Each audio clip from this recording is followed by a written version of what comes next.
Hey everybody, it's Dale Jr. back again for another episode of the Dale Jr. Download here this Wednesday.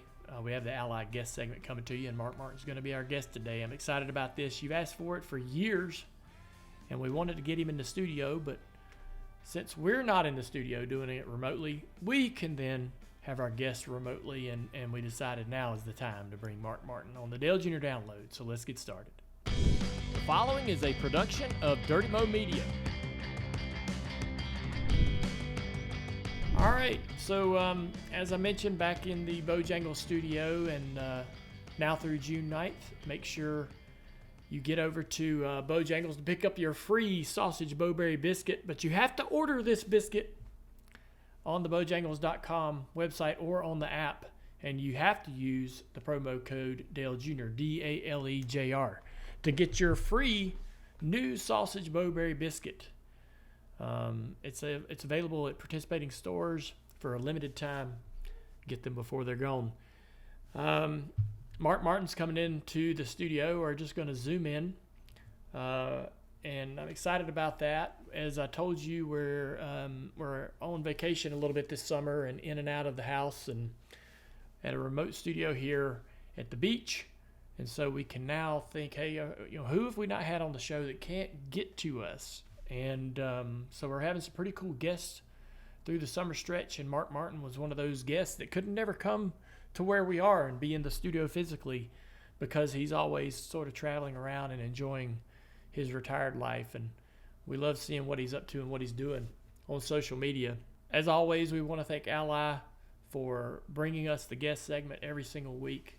No matter what you're saving for, whether it's race tickets, a new car, new home, we're all better off with an Ally, and they've got us a great one today for the Dale Jr. Download. All right, so we got Mark Martin here on the Dale Jr. Download. It's been a long time, Mark. You have been one of the most requested drivers or personalities to come on our show, and we just haven't been able to make that work. But due to some circumstances, this seems like a great time to get together. You spend a lot of your time on the other side of the country, traveling all over the place, enjoying your life at 65 years old. Talk about what you've been up to here lately. Gosh, we have spent a lot of time out west, in Montana in the summers, and Southern California in the winters, or at least 3 months of that. We really have a good time out there. We've met a lot of people, and you won't believe this, but we have made best friends with Bentley Warren. He's out there in the park with us, and he is so much fun. But we have a lot of good friends out there. And then now we're starting to get back to Arkansas more, and a lot of things are in the works. You're well aware that Matt's been working on the Mark Martin archive, and we have a lot of we got the cool retro apparel and all that stuff, but we've got a lot of historical stuff in the works as well. Refurbishing some old race cars, and a bunch of different things like that. So, we're doing a lot, and we're right in the middle of this book, and we were trying to hold off your download until we got the book done, and then I'd come in the studio with you. But this book is just taking, it's going to be a couple years yet. We're only up to 1986, but we have covered so much ground, and there's going to be a lot of stuff in the book there's going to be some stuff in the book that no one's ever heard, including Matt and Arlene had never heard some of the things. Because I, kept some of it that close to the chest. But, there, as there's a lot of things that you can't say when you're a race car driver, manufacturers and sponsors and different things. So there's a lot of stuff like that in there. So we really have a lot of things going on, but just really enjoying being retired, and I don't have time for a job. I think that's awesome, man. I turned 50 this year, and have kind of going back and forth on how I feel about retiring or not driving a race car. You have, and I love talking to guys like you that were a notch or two above me and a generation above me about your experiences with stepping away from driving a race car. And we'll get into all of the times that you debated that or went part-time and came back. But I know now, like, I'll see it on your social media. Somebody will say, hey, you ought to do this, you ought to do that. And you're 100%, that is absolutely 100% in the rearview mirror for you as far as ever being in another competitive stock car. Yeah, it is, Dale. First of all, I was 54 when I hung up my helmet, so Yeah. you're not even there yet. Um, and I think what you're doing with the little bit of racing that you do is so good for the sport. You carry so much of the sport on your shoulders and the fans, and you do so much. So it's fantastic that you do what you do, and you're very competitive. From that standpoint, for me, I was not really ever felt like I was really good at anything. And I was good at racing cars from an early age. And that's what drew me to it. It wasn't the joy of racing cars.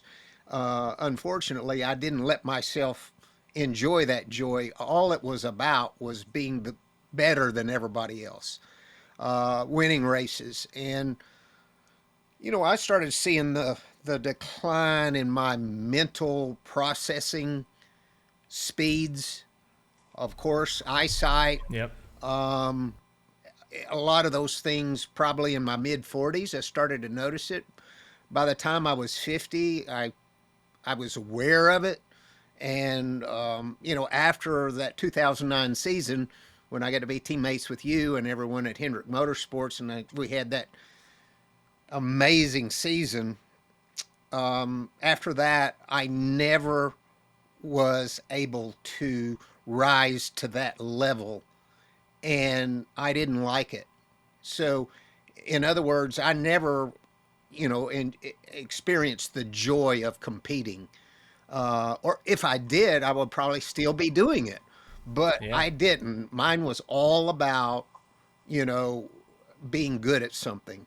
And the one thing that you know, I miss a lot of things a little bit, but the one thing I probably miss the most is walking out of the garage area at the end of the day when it's starting to get dark and my car number's at the top of that lit scoreboard. There's no feeling like that. They don't make a drug that good. I kind of do want to go back to how you started racing. You mentioned that you you were good at it. When did you recognize, and what drew you to racing, and what made you, when you first got behind the wheel, how did you recognize that this is something that you were going to excel at? So my dad and I were both a mechanical and racing enthusiast. So we would, he took me to the drag races down at Memphis and stuff like that when I was a kid. My mom and dad were divorced when I was in the early teens.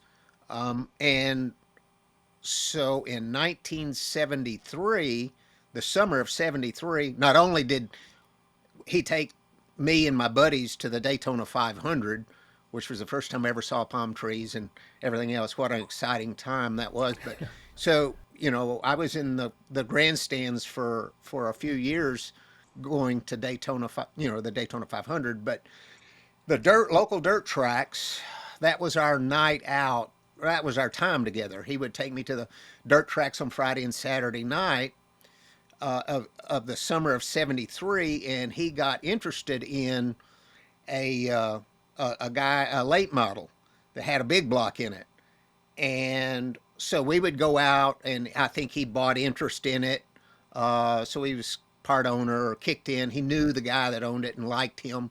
They were buddies. And so we would go out and scrape the mud off after every heat race. Every time it come on, the racetrack would come in, we'd scrape the mud off. And we were at Locust Grove, Batesville Speedway, the last night of the season. And I remember like it was yesterday. I was leaned over, scraping that mud off, and I turned and I looked up at my dad and I said, let's build me one of these things for next year. And, the story will be in the book, but that's how it all started. We built a 55 Chevy, just drug a 55 Chevy out of the weeds, sent the motor down to Lunati, and Lunati Cams overhauled the motor, 6-cylinder class, which would be sort of like your street stock class today. It was an entry-level class, and sent the motor down there. We built, I say we, my dad's truck shop mechanic built the roll cage out of water pipe, so it was heavy as heck. But we didn't know any better. It was our first time at it. We got the motor back in it, put it in, and went out for the first practice night. And about the 5th lap, we kicked a rod out the side of the block. And so we were in a panic. No motor, no nothing. So I'm getting a little off track, but that's kind of how it all started. We went down to Wayne Brooks, who became a local legend, who was the guy to beat, and we borrowed his old standby motor. That it was wore out, but he had it around, and we borrowed that motor from him while he would build us a motor, take a month or so, and we started racing, and we ran so good that we didn't give the motor up. We weren't interested in no move. I mean, we just wanted to keep doing what we were doing, so we ran that motor forever. But in a couple of months, we beat Wayne. I'm not saying every night, but once in a while we'd outrun Wayne, and he was the man. So right then, it started to occur that I might be better at that than I was at basketball or football. You went into pavement racing in '77, and immediately found success in the ASA Series, which in my mind, I didn't live that, and it was a bit geographically separated from the world I know in stock car racing in North Carolina. But ASA racing, now that I am more educated on those drivers, I mean, that seemed like the toughest group of racers that you could come across. And a lot of those drivers that you competed with there, several would get to the Cup Series eventually along with you. But you found success immediately in the ASA Series, and we're going to talk about this, but from 77 to 80, you were Rookie of the Year. You won a championship 3 years in a row. And on top of all of that, you were becoming this a bit of a guru in terms of how to set the race car up. And I kind of want to know, where did that part of you come from? The person that would think way outside the box on how to get this car to go around the corner. And your knowledge and being able to recall those things even today after all these years is phenomenal. Every once in a while we get this awesome nugget on social media from you about the setup you had in some random race back in those days. But you kicked ass in ASA and also did it while, for the most part, setting up your own race cars. And that is probably the more impressive thing for me. Yeah, 100% setting. I did all the setups and all the tires because, they were bias plies, and an 1/8 inch stagger made the difference in winning or losing. We ran spools, and, an 1/8 inch stagger was a lot. And so you couldn't miss your stagger. And in 77, I was getting my feet under me. In 78, my dad was doing the setups, and I didn't graduate till summer of 77, so he was doing the setups. In 78, I took over the setups and the tires. We got on a Firestone tire deal in 77, and we started getting lots of tires shipped to the shop, and I would sort through them, and so I put all the tires in the sets. You got to remember that ASA at that time was unlike anything out there today other than NASCAR Cup. I mean, they were 2, 3, and 400 lap races. They were pit stop races. I won the championship when I was 19 years old. That was phenomenal. That was a sensation. That was Jeff Gordon, you know, that it hit the whole world. I mean, it was all over Stock Car Magazine. Every month I was in Stock Car Magazine because I was so young at that time. Now that's old. Yeah. You know, if you're 13, it'd be like if you were 13 now. But so I was getting a lot of recognition, and Rex Robbins and all the guys that ran ASA got it. They understood marketing and the whole thing. They used me to market. So I would go in with them. They'd carry me around to the TV and radio stations and newspapers. And so they trained me. That was perfect training for NASCAR. And so I knew what was going on by the time I got to NASCAR in 81. But to go back to the setups, yeah, I did them all. In 78, I ran a standard Howe car with standard Howe setup. And all I did was adjust the stagger and adjust the preload on the sway bar. And that was about it. Some race tracks, we had to run stiffer springs. If they were super high bank, we'd have to run stiffer springs, but it was a standard deal. But I started, I probably had my car up to 56% left side weight in 78. Junior Hanley was starting to get his feet under him as well. I ran across Junior in 77 for the first time, and Junior was on fire. He was a wild man. I mean, he's actually absolutely nuts. If you look at some of the stuff he built, it's crazy. Same with Gary Ballou. So these two guys, I had to rise to their level or above. I really needed to rise above because I didn't want anybody to outdo me. So in 79, I ran a Howe car again, but it was lighter. Hole sawed the frame rails with a half-inch drill myself, drilling after it's built, laying under it, grinding, still had a stock steering box, grind all the nubs and everything off the steering boxes, off the transmissions, ran 4-speed transmission with no first and second gear in it so that it would be lighter. So that car was about 57.5% weight. And all this story, I'm still not a guru.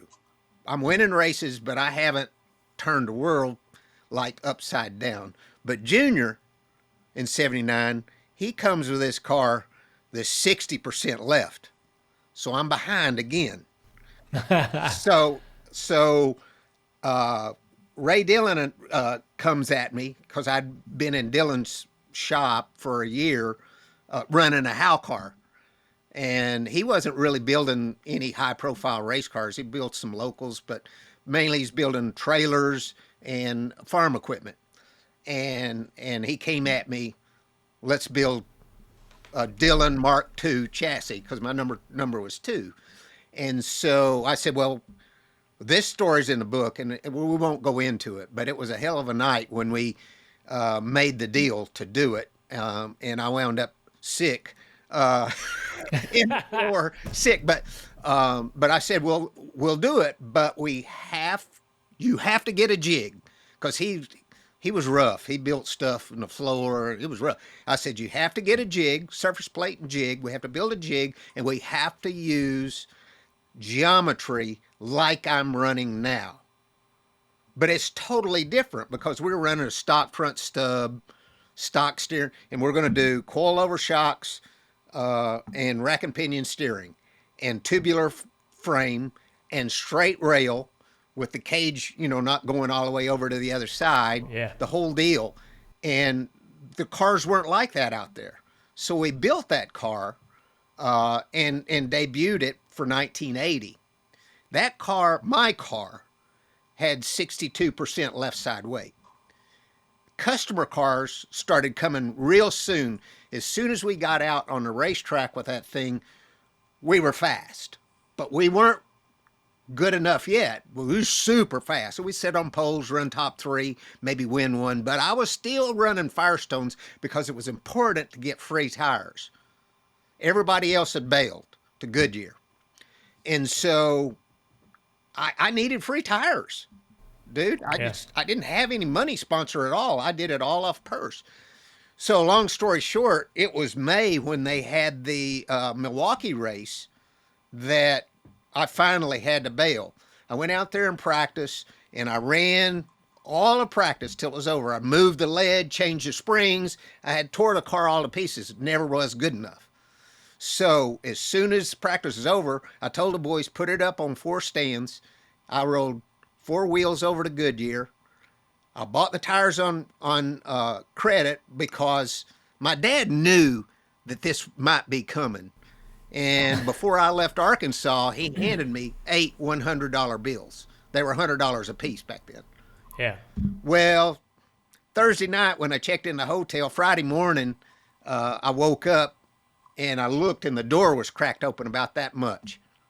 And I looked up to see if my wallet was still on the counter, and it was.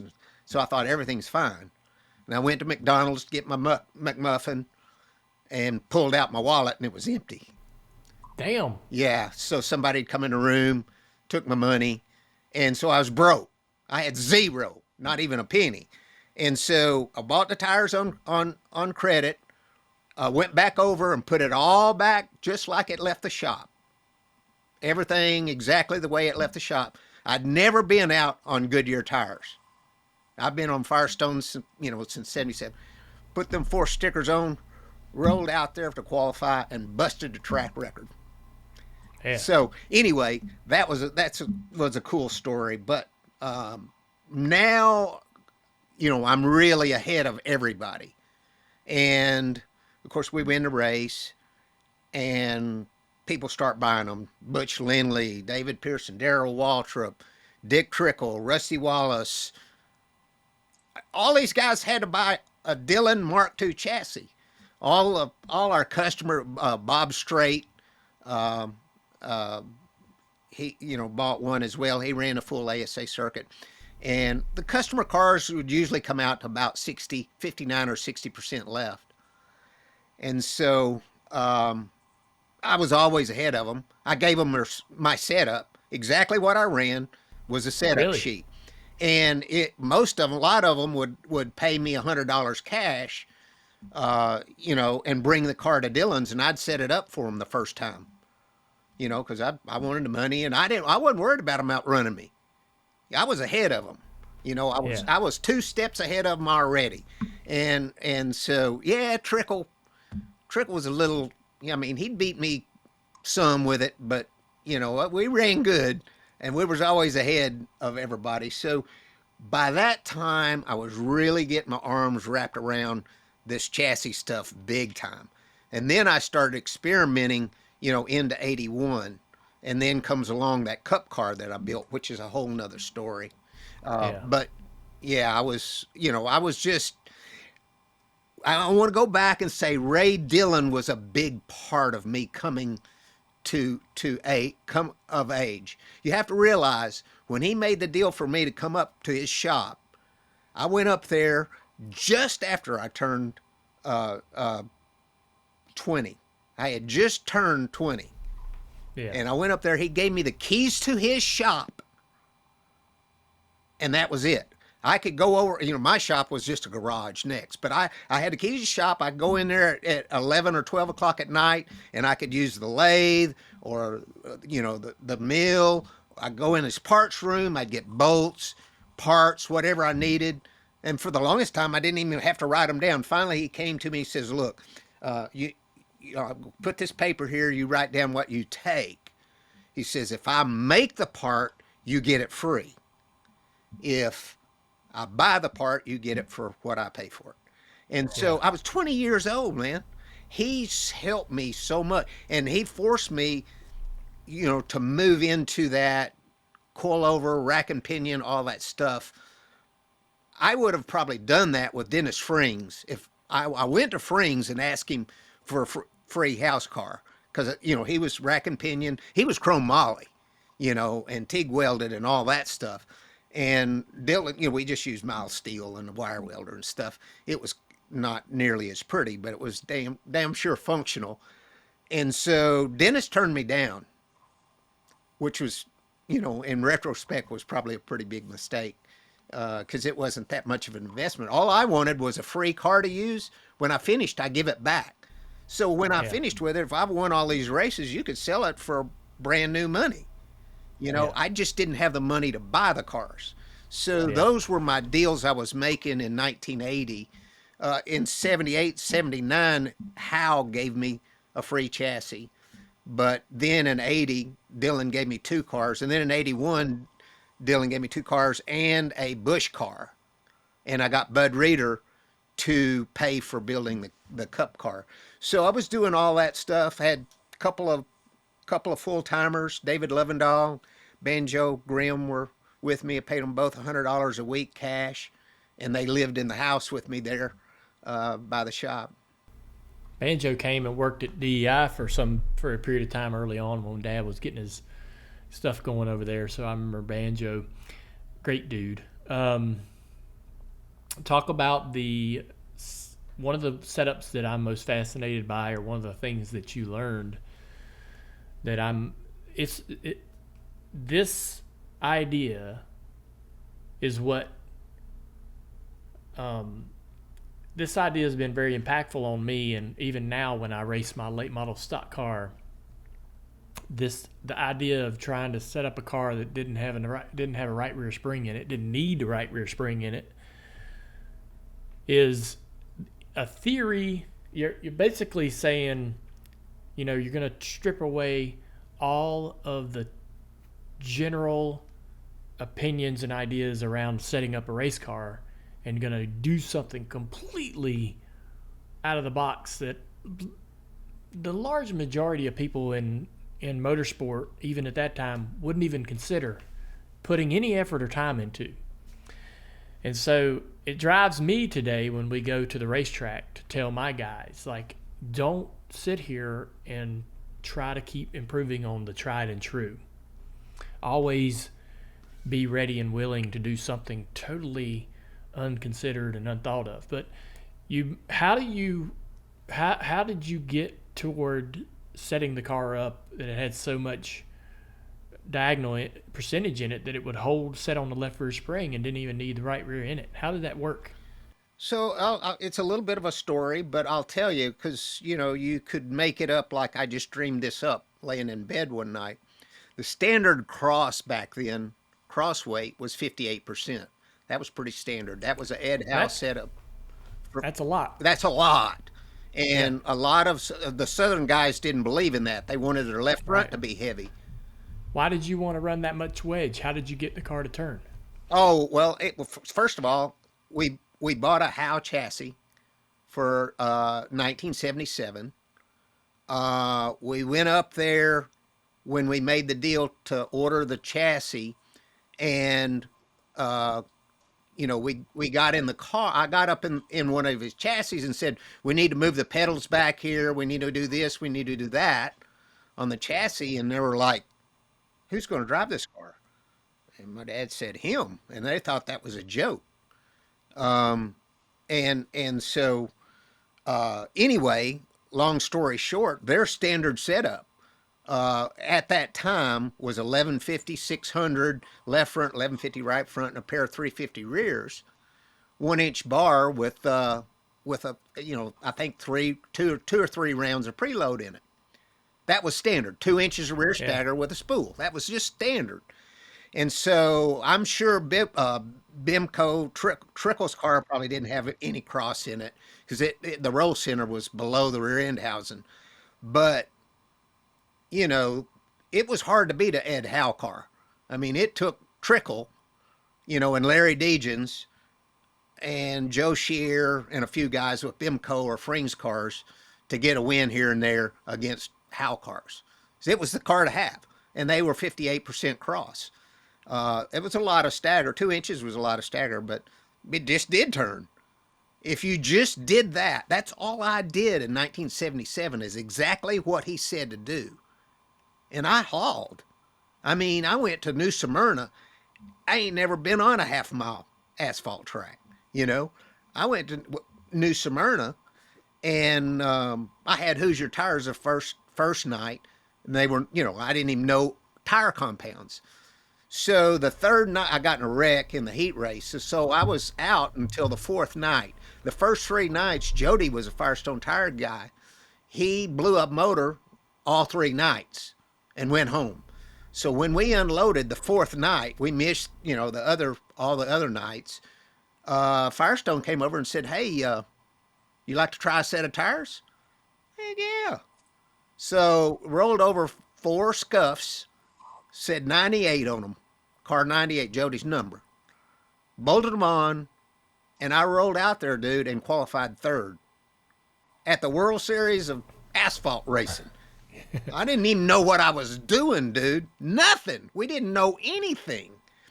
And so if you just followed him, followed the Ed, and then I had a hell of a race at Owasso, Michigan that summer with Bob Seneker and Herb from Ed Howe's. He was the head guy. He ran the play. He was in the stands, and of course Seneker was in a Howe car too. Well, Herb called me a couple days after that in the shop. Said, "Hey, I got a setup you might like." So he gave me a new setup, 1050, 800 pair 250s. Still, same wedge and everything. So 58 was the standard cross that anybody who hauled butt really ran. We started increasing the left side weight, and when I got up to 57, I never really noticed anything. But when we rolled out with this Dillon car, it was 62.5%.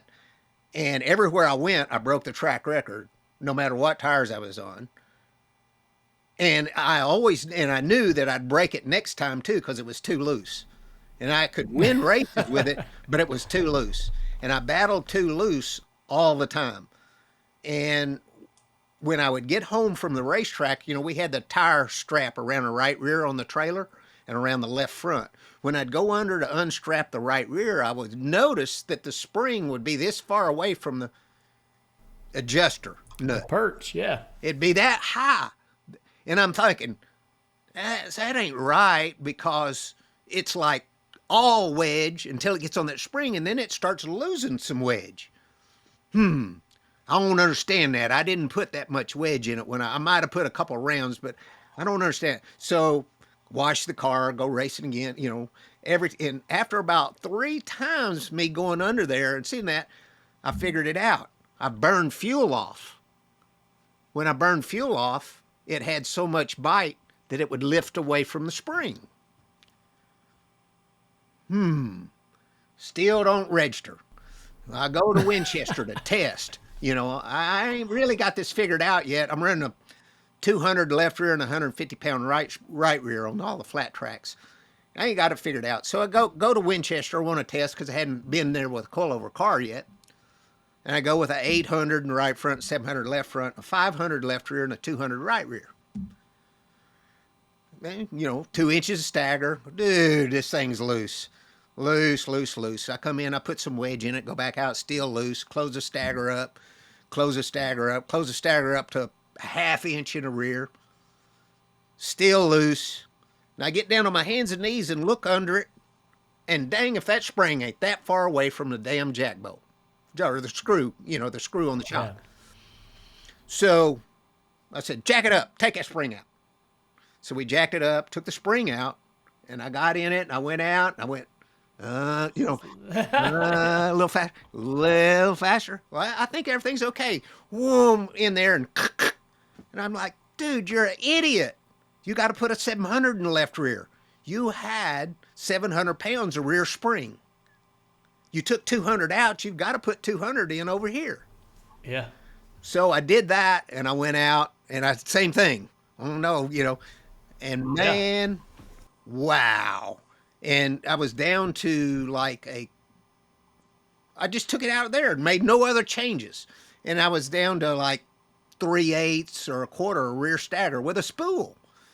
And so You could adjust it with the stagger, and you could adjust it with a preload on the front sway bar.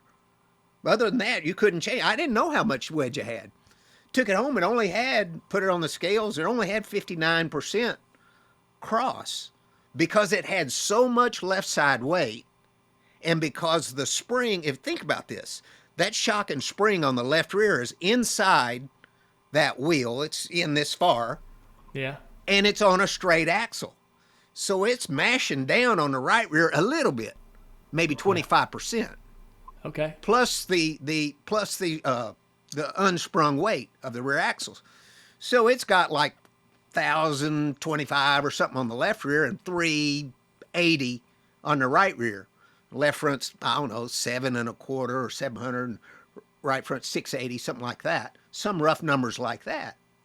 And so, dude, now I can get rid of the whole entire spring and the adjuster on the shock. Yeah. Some more weight, a lot more weight than grinding on, laying in the floor, grinding on the bottom of the transmission, trying to get some weight off. So, so I went there, I had 31, not Carrera shocks, 3198 right front, 3178 right front, and 3177 left front, and a pair of 3197. We ran the long, 2-inch longer rear shocks. So I qualified. Well, before I get to qualifying, Bob Straight brings his car for setup because we got a new setup. So they hear it, so they bring his. His is only 59 left, so it's got like 61% cross. Because if you take left out of it, it gains cross because the center of the car pushes over on that side a little bit. So on that right side. So I set him up and everything. So it comes qualifying time. Track record 16.04. It's either 04 or 03, 16.0. And this is 1980. That's 44 years ago. And we roll out there and we run 1574. Broke the track record 3/10. And Straight rolls out there and runs 1603. So we're on the front row, first and second. No shot, no spring on the right rear. Qualified that 97 on the right rear, put the 96 on it. For a 400 lapper, I thought I ought to have a little more cushion over there. And taped all four. I had all four sets of my tires.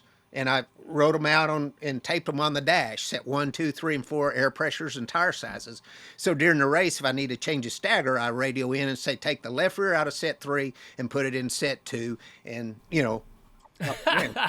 so I was the tire guy and the chassis guy all the way through until 1982. Even in the Busch Series and in the Cup Series, I did all the setups and did all the tires. How long do you run this car without a right rear spring? Did they make a rule against it? No, they didn't make a rule against it. So I ran it at Winchester, and then I didn't even try it on the flat tracks yet because I was getting it tightened up on the flat tracks, and I was breaking track records and winning races, and I was getting it tightened up. So I was getting there, shedding a little bit of rear weight, and putting the bigger sway bar on the front, and I put a lower rear roll center, and I got that. But I-70 was high banked and was going to require more than my pair of 500s I was running in the front on the flat tracks. So I did it there. I ran a 7 right front, 700, 600, and a 600 in the left rear. And I think we won that race. It was 10,000 to win. That race I won. And I went to, you always went to the Pay Shack afterwards. I went to the Pay Shack late because we'd been out there celebrating and drinking beer and having fun with the fans. And I went to the Pay Shack, and they handed me a paper sack that had a Sharpie written on it, happy birthday, 10,000 cash. I'm 21 years old. So we're going back to Indiana from I-70, it's Kansas City. And when we stop at a truck stop to eat, I stay in the truck with my money. Yeah. And I used that money the next year. I put it underneath my mattress in my bed, in the box springs actually. Tore a hole in Yeah. the box springs and hid it in there. And I used that money with my cup stuff in '81 that next year, gathering up some equipment and stuff I needed to do that. FanDuel, America's #1 sports book, is an authorized gaming operator of NASCAR. And right now, new customers get $200 in bonus bets with any winning $5 bet. That's $200 to use on race winners, prop bets, champion futures, and so much more. All on an app that's safe and secure and easy to use. This weekend, NASCAR heads to Sonoma for the second road course race of the season, and with Austin Cindric's win this past weekend, it opens the race up for the playoffs wide open. Make sure you're going to check out Dirty Bo Doe as they preview upcoming bets and handicap the field for the race. Visit FanDuel.com/Dale to get started and take a shot at an extra $200. FanDuel, make every moment more. 21 plus and present in North Carolina. First online real money wager only. $10 deposit required. Bonus issued as non-withdrawable bonus bets that expire 7 days after receipt. Restrictions apply. See full terms at FanDuel.com/sportsbook. Gambling problem? Call 877-718-5543 or visit morethanagame.nc.gov.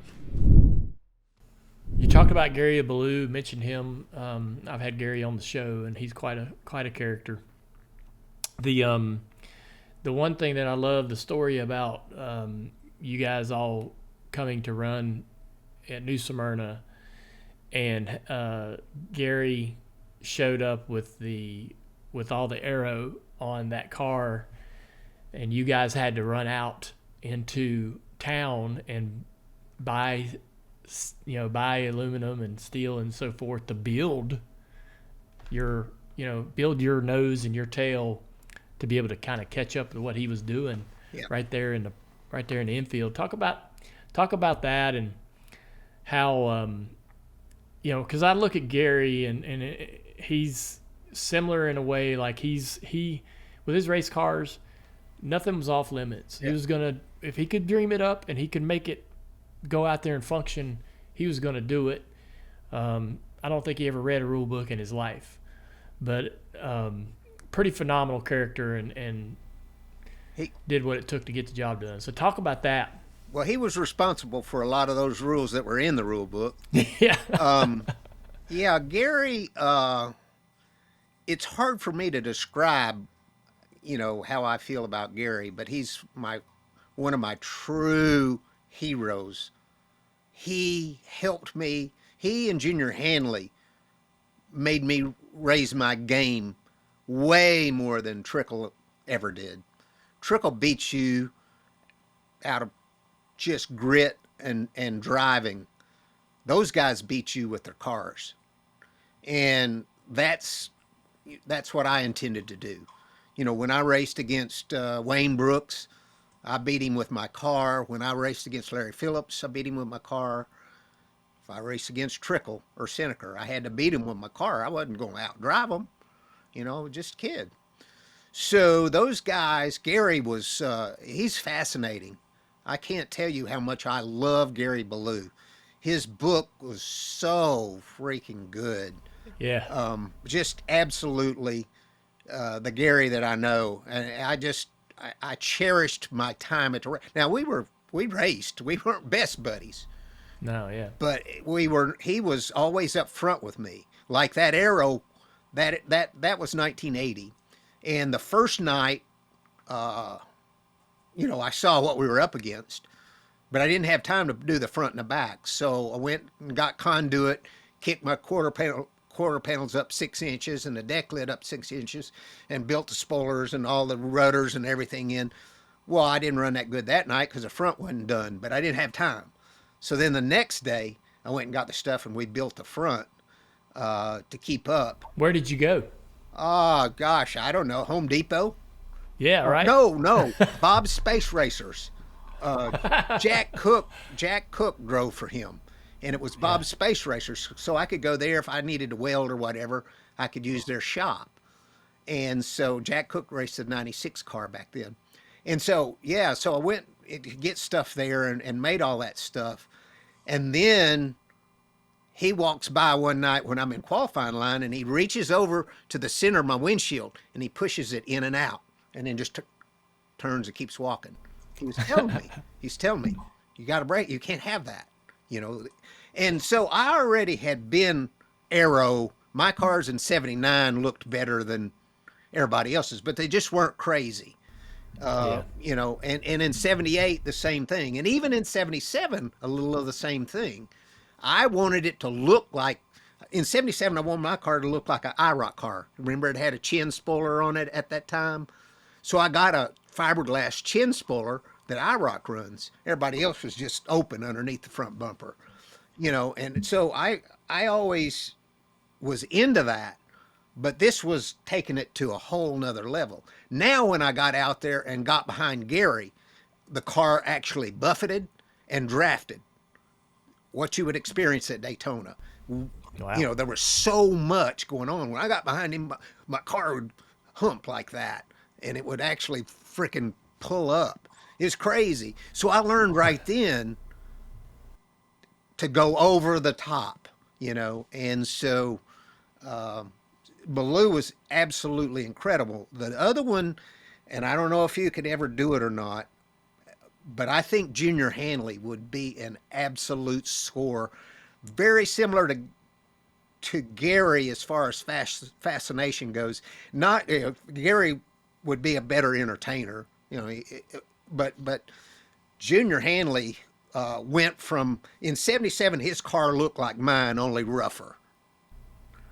And we both came along, but he always was stepping out ahead of me, and then I'd have to step above to step past him. And then he kept building cars for customers, and then you start seeing these cars show up in Florida for Baloo and Billy Harvey and all this, you know, and they're just absolutely insane. Then he builds a 70% left side car. I don't even know how you get. I made my attempt at that in 81 and got to 68%.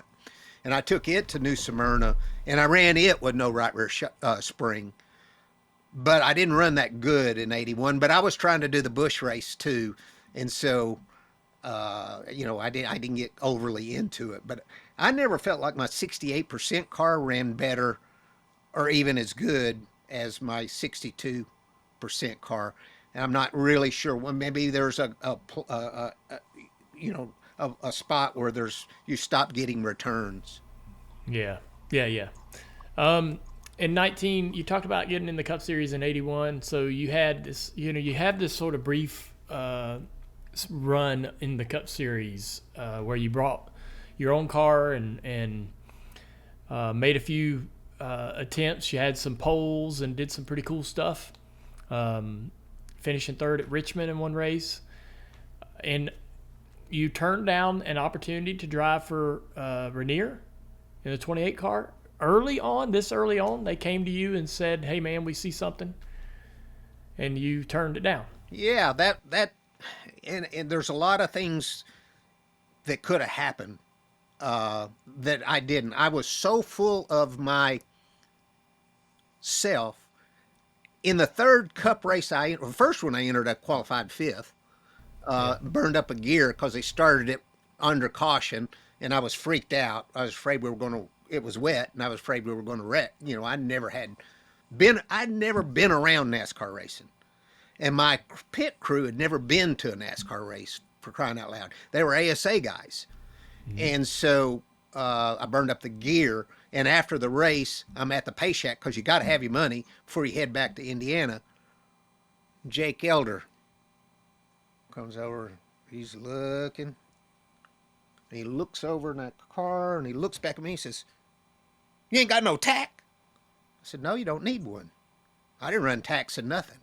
I did it by feel. I geared it by feel, and never, so we ran tacks in no cars. Water, temperature, and oil pressure is the only thing that was in them, and nothing, and that car was ridiculous. That car had 60% left side weight, and but anyway, so I said, no, you don't need one. He says, how much lead this got? And I wasn't prepared for somebody to ask me that. It scared me. So I instantly had to lie, but I lied and said 400 pounds instead of 600. And he went, God, that was twice what anybody else had. 3 times in reality, but I lied and said it was only twice. Yeah. And so then he said, you don't know who I am, do you? And I said, no. He said, J.C. Elder. Jake Elder. Oh, yeah, I heard him. I didn't know. I thought I could beat these guys. Well, in the third race, I sat on the pole. And in the fourth race, I run seventh, sat on the pole and run seventh. Sat on the pole again and run seventh. And then in the fifth race, I led 40 laps of the race and run third. I thought I had these guys. I mean, wouldn't you think that? Yeah, you won everything you ever come from, and you went and did this 5 times. And by the way, I run an ARCA car, won the ARCA race at Talladega. I run third at, I run fourth at Darlington, outside pole, and fourth at Darlington. I run fifth and second at the 2 Charlotte races in the Busch car. I mean, I got these guys. Yeah. So we're back in Indiana. I got free motors, free cars, free everything, and no money sponsor, but free everything.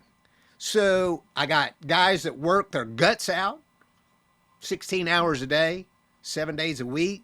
I got Dillon. I got all these people that have helped make this happen. Yeah. And I'm in a pole barn. That's my shop, pole barn, 10 walls, no insulation in the roof, just 10. Winters were tough there. And and there's pole and a slimline telephone on a pole. And phone rings, and I go over and I answer the phone. And he said, Mark, this is Waddell Wilson. I was wondering if you'd be interested in driving the 28 car. And I didn't even think. I said, no, Waddell, I think I'd rather do my own deal. That was the end of it. Waddell, I got some guys that work for me. God, they'd have to come. I got this one car. I'd have to bring that car. And if you would let me do the chassis setups and all that, I'll come and talk to you. But I didn't. That's what you should have done, right? That's what I should have done, and see if he would do it. Because, right. Fast forward to Daytona, 28 sets on the pole. I don't care who's driving it. I think I could have done that. Now, I don't know that I could win a race. I mean, Benny Parsons got the ride, and he made it till after Talladega and got fired. I don't know that I could have done a better job than Benny Parsons. You know that. I don't know. I don't know if they would have had the time or patience for me. I don't know what would happen, but I know that if I'd done that and got fired, I'd be done. Because when I went down there and did my thing and had to come back, I was done. Mark, the days of free cars are over. I did still get free motors from Prototype. If it wouldn't have been for him, I don't know if I would have ever been able to start racing again. So I did have free motors, and I did have a little connection with Ford, and they gave us parts and 15 grand or something, which was nothing, but it was more than anything else I had, and I was able to restart. Or hell, I might have gone down there and won the Daytona 500. I don't know, but I'm sure I'd have sat on the pole. Yeah. And so, yeah, I mean, I didn't even think about it. It wasn't even like a discussion or a negotiation. It didn't matter what it paid. None of that. I mean, it was just like, no, Waddell, I think I'd rather do my own deal. I thought I had those guys. I thought by race 8 or 10, I'd have a win. I really, really did. And I thought if I had a win, everything would work out. I had no freaking idea that Junior Johnson had 7 cars ready to go. And I had 1 and ordered a new car and ran the whole season in 82 with 2 cars. I mean, I just wasn't, I prepared months in between those 5 races, and I Yeah. went, loaded for bear. As soon as I left Daytona in February, I was done. I was broke, blew up in the race, had to fire my crew chief, and the sponsor never paid up anything, and I was done. All I was doing after that was trying to tread water, thinking that I could beat Jeff Bodine for the Rookie of the Year, and he was driving the Cliff Stewart car, Yeah. which wasn't a bad car. Not a bad car. And so I So couldn't be, Jeff Bodine, by the way, is a hell of a race car driver. And, so he beat me. I think there's some photos that I remember way back in the day of the hauler accident. And I'm sure that was one in a long line of bad luck, right? That seemed to come through 82. You were racing with Bud Reader. How did that deal fall apart? You just ran out of resources, finances, all of that. So my deal with Bud was he paid for the building of the car, just like Dillon.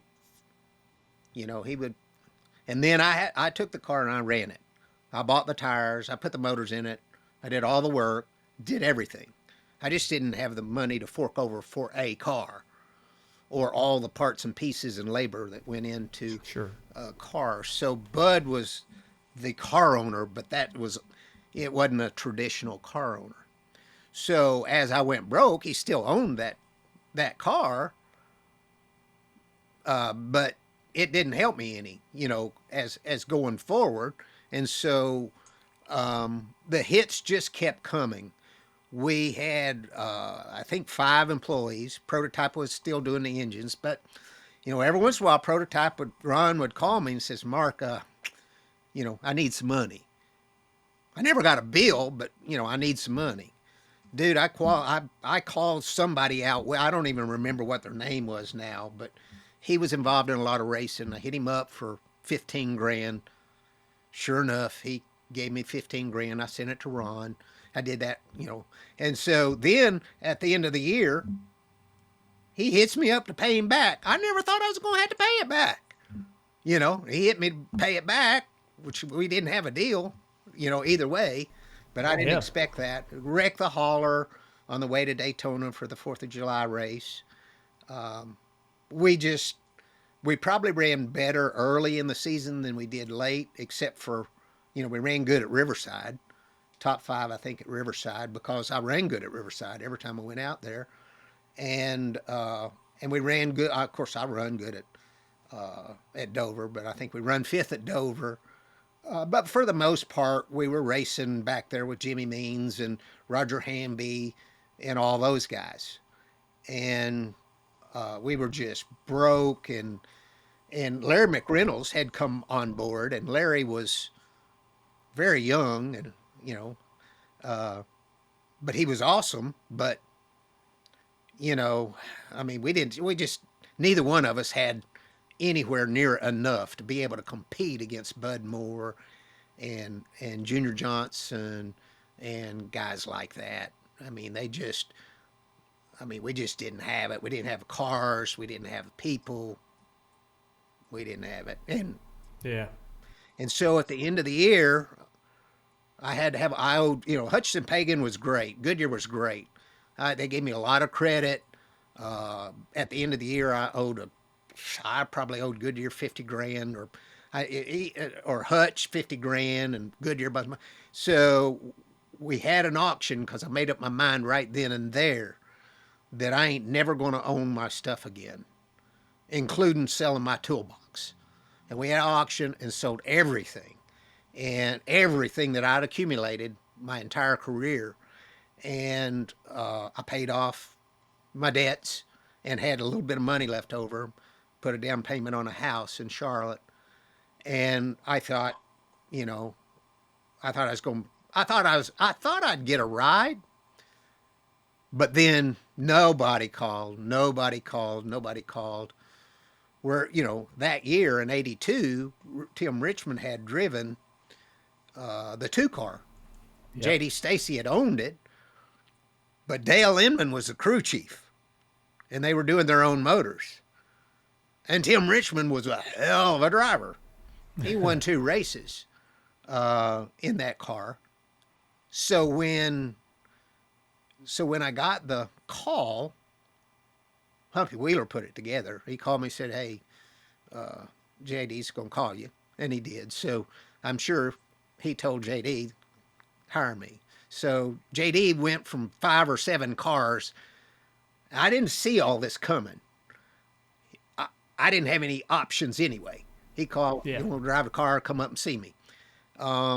He pulled out of all other racing. Of course, Dale Inman had left. I didn't know, didn't care. All I cared is I had a ride. Because it was that or nothing, and I had nothing. And so I went up and saw him.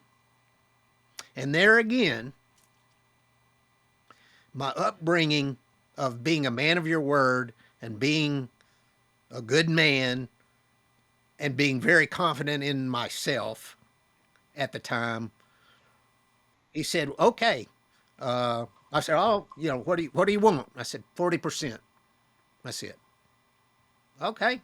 Have your attorney draw up something. I said, I don't need no contract. Well, we need a contract. I don't need one.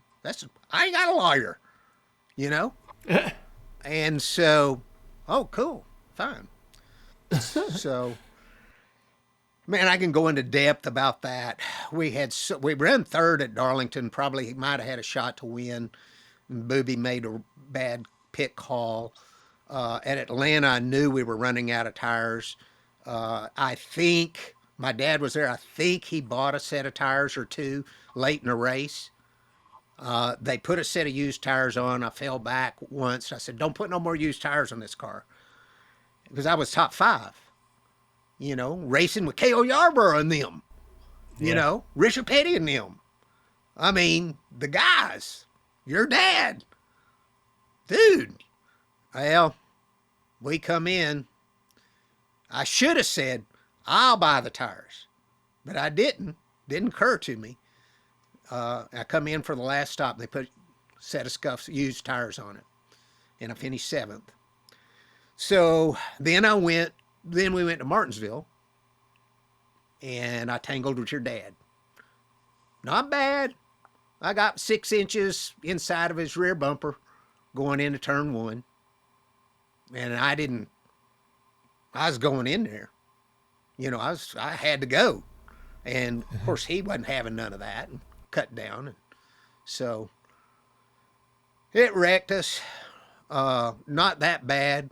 Got straightened around. Your dad got straightened around. We got back going.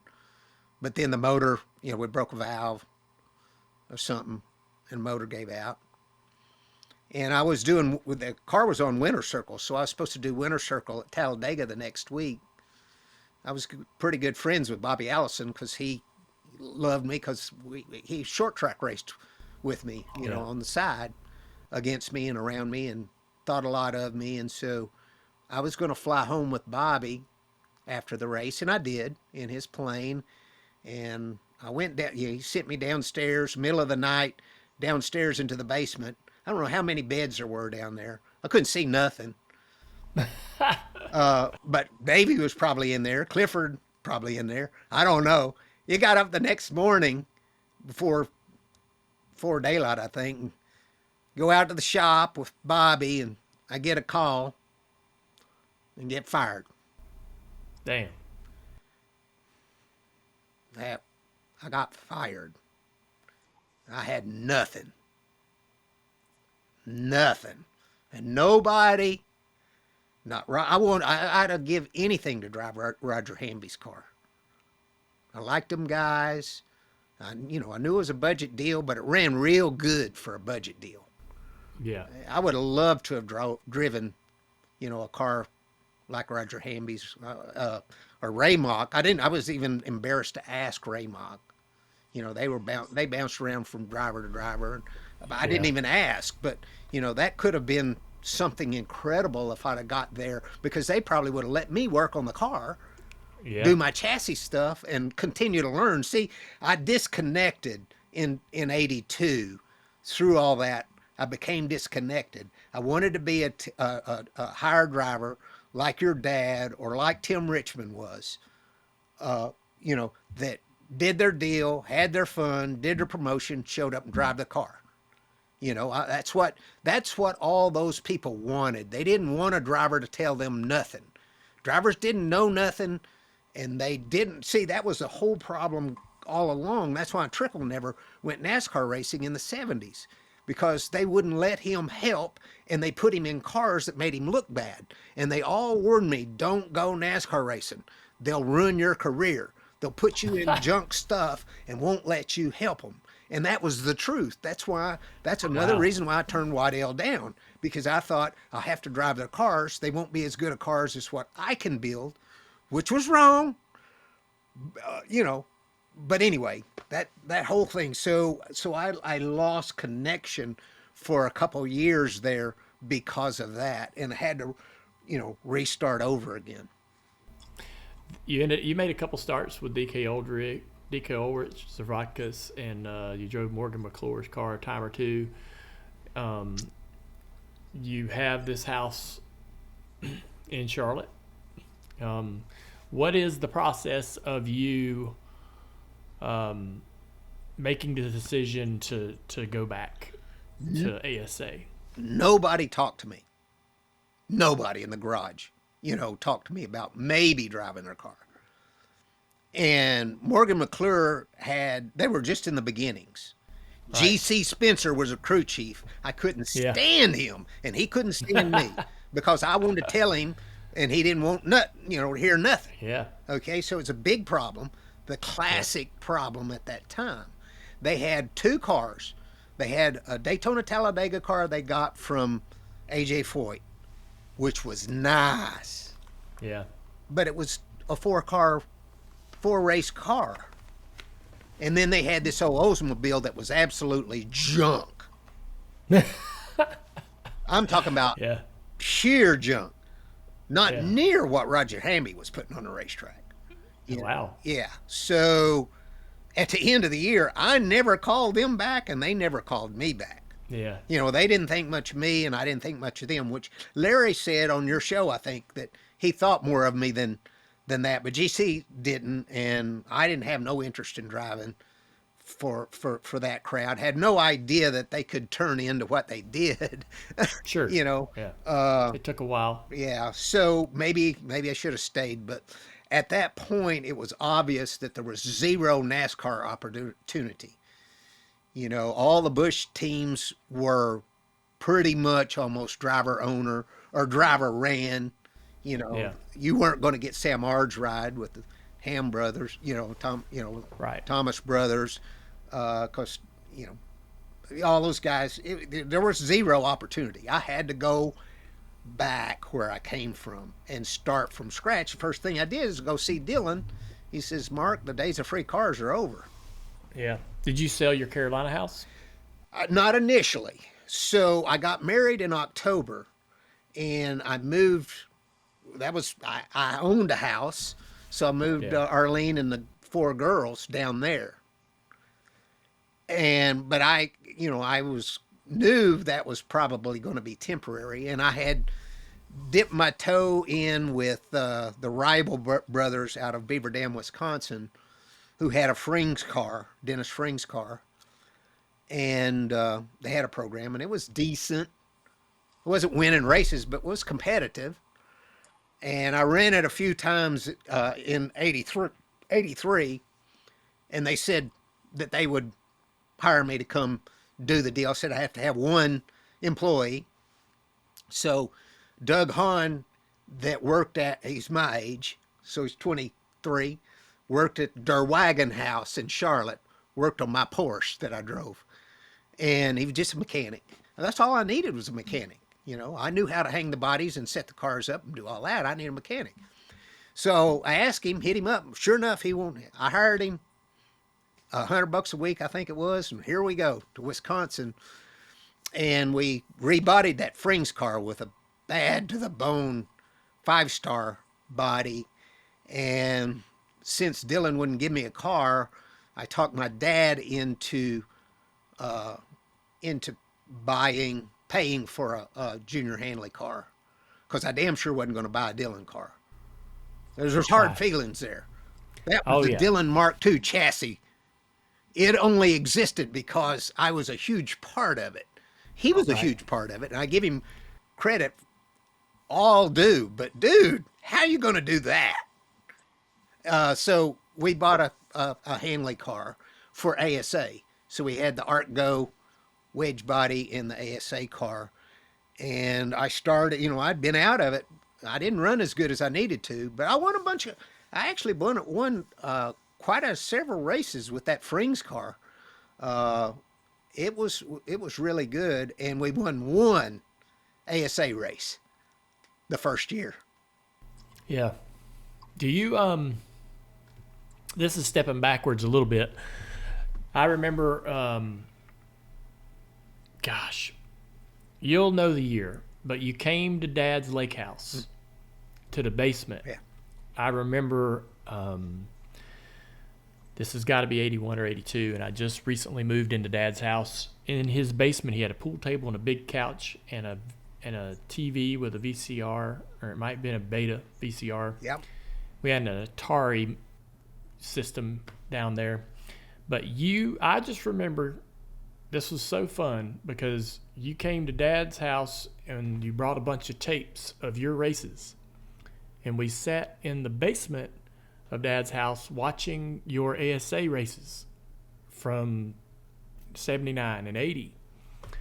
And I don't know why you were there or how you and Dad had gotten to know each other, but I just remember you showing Dad, look at all the asses I'm kicking here in this ASA car. Look how badass we're doing. This is a win. This is another race we won. And I'm a kid just watching my dad watch your races, and I don't know why, but I'll never forget that night. What was the whole setup there? So you were 7 years old. Yeah, I was young. And little. To me, it seemed like you were 5. You were a little dude. But your dad treated me with great respect in 81 when I started crossing paths with him, with the Busch Series and the 5 Cup races. I ran 5 Busch races, 5 Cup races, and he treated me very, very, very respectful. It was real warming to me that someone of his stature would give me the time of day. And he was friendly with me, and we was talking, and I said, I got a bunch of these tapes of these races I'd like to show you. He said, bring them up to the lake, and we'll watch them. And so it's nighttime. It was January 1982, and so it gets dark early, so it's pitch black dark. And I ain't never been up there. And there ain't no such thing as Google Maps, you know.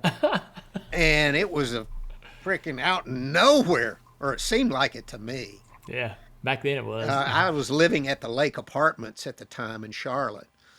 And so I found his house. I don't remember what it looked like because it's dark. And we went downstairs, like you say, and we played those tapes of those races, and we were watching one of them, and you came down the stairs, and he turned around, get back upstairs. To you, Dale. He said, get back upstairs. And so I remember that instant. But we watched all those races, and then when we finished watching them, he wasn't in the Busch Clash for 1982. I think he had won it in 81, but they didn't put the winner in again like they did later. So I was in the Busch Clash. Oh. From my 2 poles. Yeah. And so he says, let me show you how to win the Busch Clash. So he put his in, and we watched his race. So he was very kind to me in that way. We never had a word about the little bump we had at Martinsville, short track racing. Yeah. We always were on good terms. And then I have another story about your dad because, some people might portray themselves as, oh, Dale and I were big friends. I think Dale and I were had big respect for one another. I wasn't interested in going hunting or fishing. I didn't really hang out with him. Now, I probably would have drank with him, at that time, or in the early 90s or 90 or before, but we weren't hanging out buddies, even though we did go out to dinner, a few times. We didn't really super hang out, but we had big respect for one another.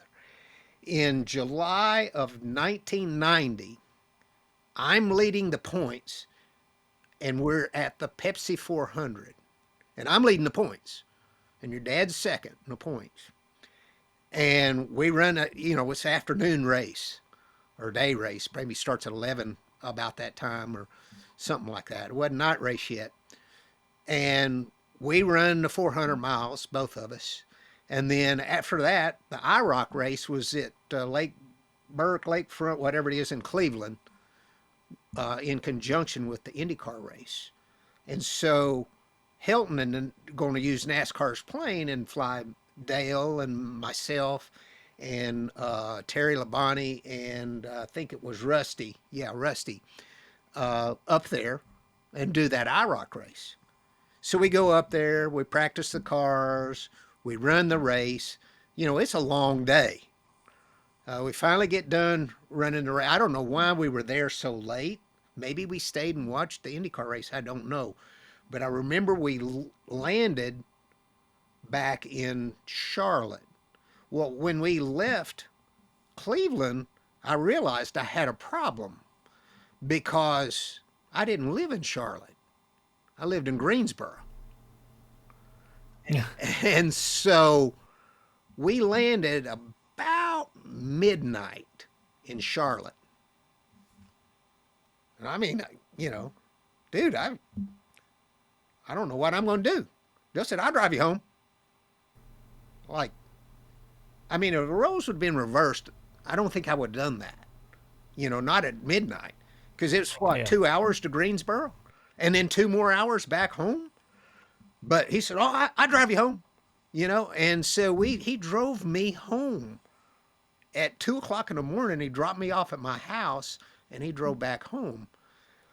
I think Dale wanted to get to know me even better. I think he wanted to probably know who he was going up against. I had emerged. I had run third in 1989 in the points, won a race, but damn near won a bunch of races.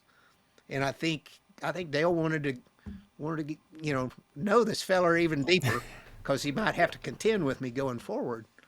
But I always think about that and think about how special it, because when you raced out there with him on the racetrack, the way I could describe it would be like he had a snarl, it's like, whoa, but he treated me with respect on the racetrack and especially off the racetrack. Now, we did have a couple of brush ups, and I go into that story every once in a while as well. But he was testing me. When we had those brush ups, it was a test to see what I would do, how I would react. Would I bow down? Would I cry and complain? Boy, he didn't like that. He did not like the ones that would whine about it. And I'm not going to name no names, but woo, I watched that movie. I wasn't never going to, plus it wasn't my nature, but I was never going to do that because he just continued to poke and prod.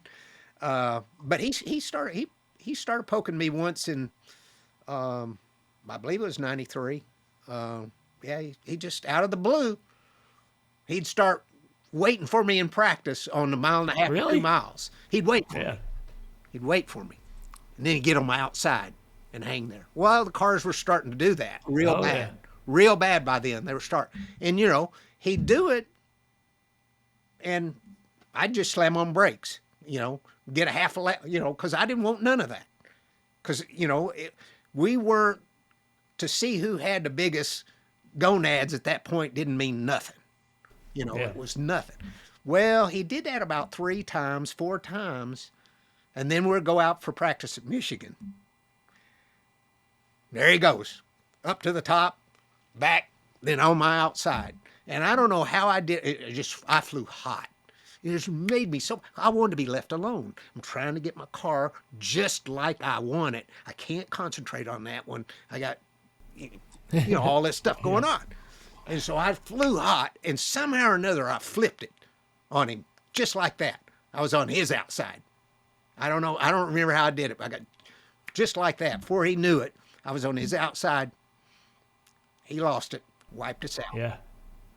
I never lost it because I wasn't going to try to man up. This wasn't the time for that, And boy, I was mad because I had we'd build one good car and 3 mediocre cars. And this one was spectacular.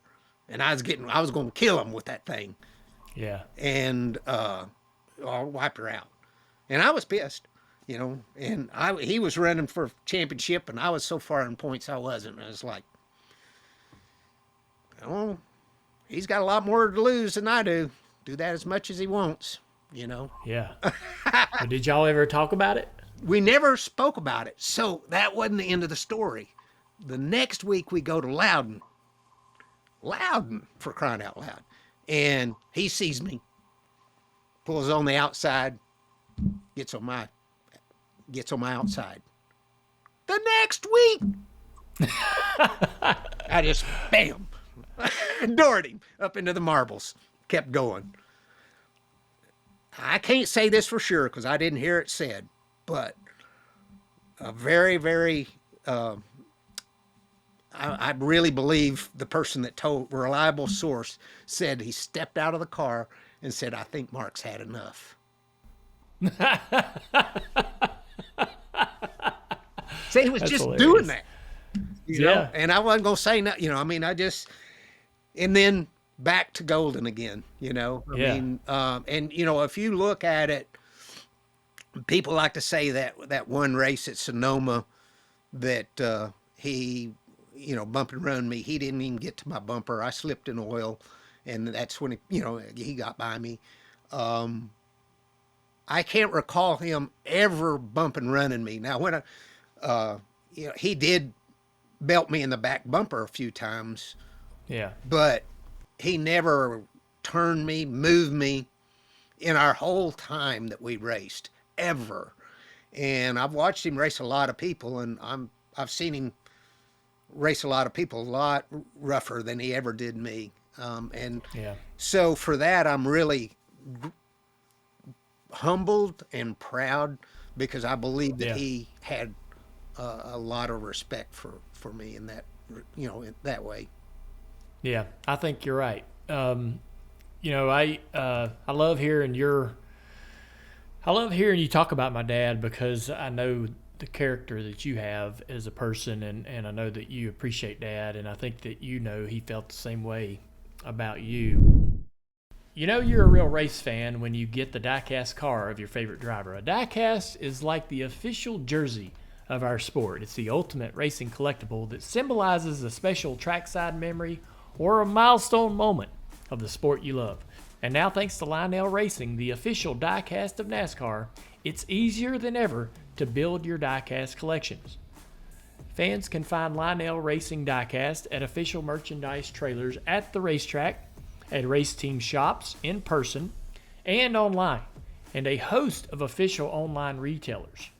1/64 scale diecast collectors can even find cars and haulers at Walmart, Target, and Meijer stores nationwide. Plus, Lionel operates its own stores at Concord Mills Mall in North Carolina and Opry Mills Mall in Nashville. And you can always get your diecast directly from our friends at Lionel by visiting lionelracing.com.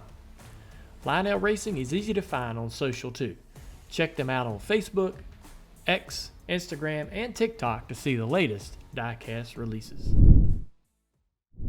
I wanted to pivot just a minute and talk about Steve Mill. And you worked with Steve throughout a majority of your career at Roush, and I got the good fortune to have the opportunity to get to know him when he came to work at DEI. And I actually got to race a race at Chicago where Steve was my crew chief, and I won. And I really appreciated that win for a lot of reasons. We were going through a tough year. But I love the idea that I got to win with that guy, considering what you and him had done together.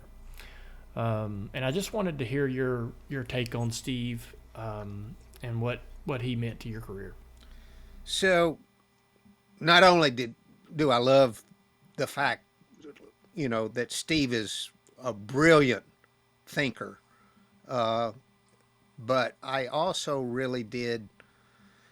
I appreciated that he paid attention to what was going on around him. See, he was working at the Petties when I first saw him, and I wasn't impressing anyone in 1982, but he still paid attention to me, and so did Robin, and that made me feel really, really good. But I love, Steve's demeanor, and I love when I was around him. I always felt like he was smarter than me, that he added to me. He added to, when we were together, we were smarter than when I was alone. And that was a really good feeling too. He seemed to really believe in me. And so when he started clamoring for me to maybe drive Jack's car, because he was hired way before me, Steve started telling me months ahead of time, Jack gonna call you. Jack, he never called, and no one else ever called either, I mean, that was 1987. I was running that Ford Bush car, so I was kind of a Ford guy. I would have loved if Bud Moore would have called me, but he didn't.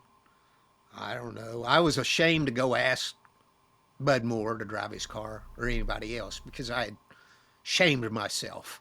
I had lost. I had failed in 82 and 83, and I was still carrying that around. And Steve Neal made me feel like I was somebody. And we're running that Bush car right over there where their shop was. The Roush shop was already starting to happen when I was still running that Bush car out of Lovendall's shop there in Randleman. And so finally, Jack did call me. And of course, I went up there and met with him. And I never asked him what he was going to pay. I wanted to know if he's going to buy enough tires. That cost me my job once, and if he was going to test enough and whatever. It was supposed to be a limited schedule, but I was happy to have a ride and have an opportunity, and I was really happy to work with Steve and Robin. But Steve was so Steve talked to me on the radio because I could understand him better, and I was more comfortable with him. I was very comfortable with him, and he called the race, and he seemed like he called such a smart race, and he really seemed well beyond his experience. But I think it was good for him to be around Petty's and whatever, Hagen's, whatever he'd been around. But he really, really helped me. He was interested in me, but we still had some of that dynamic of, should I be a driver that shows up and drive, or should I come in the shop and people get offended because I have things I want, or I want things done a certain way, or something different, or want to show them, and I'm not sure that Steve would have been ruffled by that. I can't say for sure that Robin wouldn't have, but the guys might. And it does kind of cloud the chain of command a little bit. And I get that. So I didn't immerse myself deep enough in Roush racing the first few years, not as deep as I should have. But Steve did a great job. He was so smart. He was doing a job and a half, or at least a job and a half, maybe more. He was sort of general manager, but Jack micromanaged him. He was sort of crew chief, but Robin was the title of the crew chief and was doing all the car chief chores and handling the boys, the rest of the boys. And Steve was doing logistics, like, hotel rooms and who's going to ride in what van and whatnot. So he was doing a lot of different things, and Jack helped and he hurt. Jack cost us the 5th race together. He cost us that win. We should have won Bristol in 1988 in April or whenever it is. It was a done deal, and Jack, wait a minute now, come on the radio. He should have stayed out of it, but he came on the radio and questioned mine and Steve's call. It was Steve's call, but I knew the call. I could, we knew what to do, which would have gave us the win. But Jack didn't know, and he cost us that win. And he really didn't trust Steve, and he didn't trust Robin, and he didn't trust me. And it made it really hard for us. We would have won several more. We would have won some races earlier if we had been let do what we wanted to do. But Jack was afraid we were taking him, or that we were trying to get paid a lot of money and not work real hard. Jack wants you to work your ass off and then give blood, and then give blood. And if you do that, good for you. And you can have the tools, any tool you want. Any tool you need, you got it. But you got to work till you bleed. That was Jack then. And so what I'm doing is I'm making excuses for Steve not having even more success than what he had. Yeah. He wound up, after Robin left, he wound up doing the crew chief and general manager and worrying about all this other stuff. And he still had to wrestle. He and Steve both had to wrestle some with Jack's, scrutiny. Yeah. It would have been better in hindsight if Jack would have been there every day, because I think he would have learned over time that we weren't trying to get something, that we're actually just trying to win. Yeah. But he was so afraid we were trying to, get something. He was so afraid that I would get too big for my britches. He couldn't stand Rusty Wallace because Rusty had a personal service deal with Pontiac and got $150,000. He didn't want me to have one. He couldn't.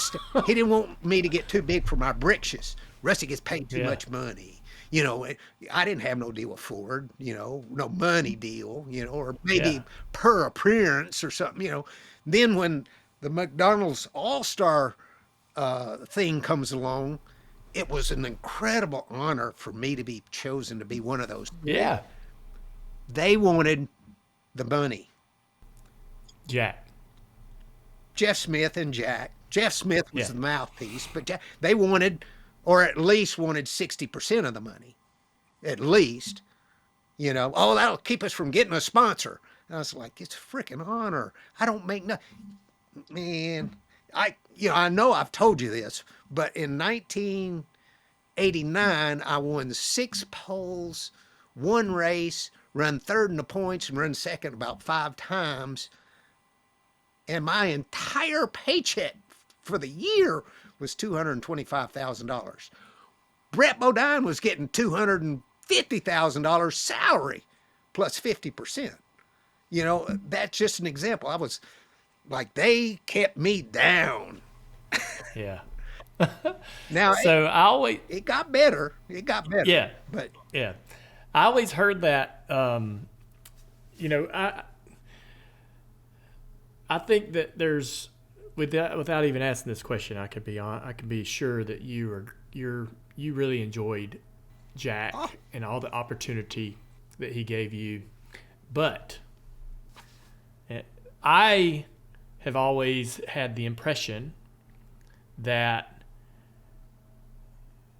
racing for Jack and racing in that organization was confining and a bit stifling.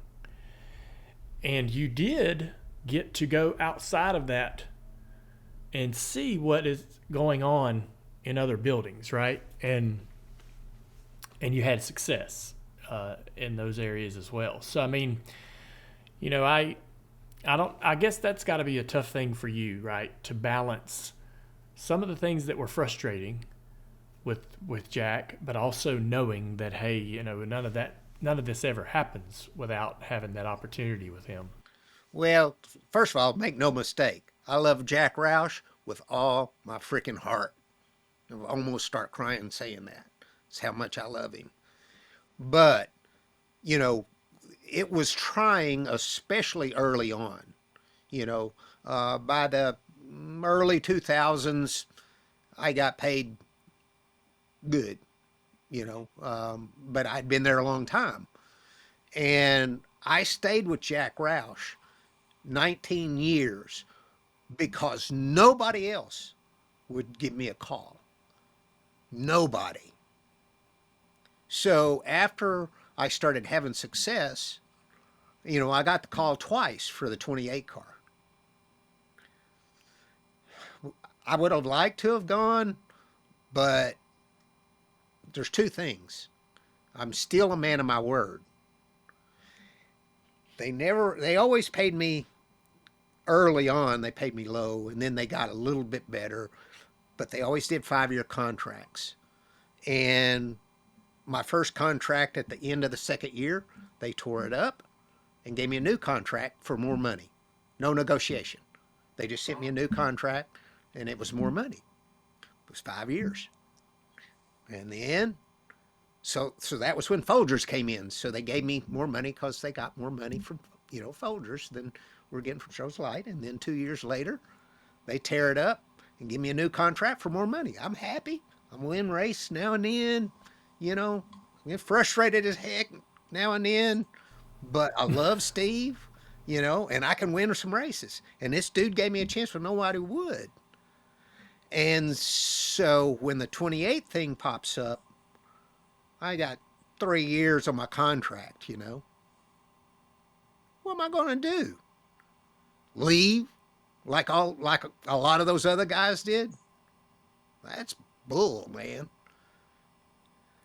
But now, and then the same thing when it came up again, 28 came up again. I was like, you know, I got a contract, man. I told these guys, and they did that because they did a deal with a sponsor, and I can't. I just can't consciously do that. Now, that being said, I got so pissed off in 1993 that I decided I wanted to leave.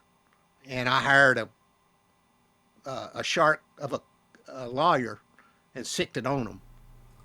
And what had you so angry? Because I couldn't get the bodies hung on the cars like I wanted. I knew how I wanted the cars.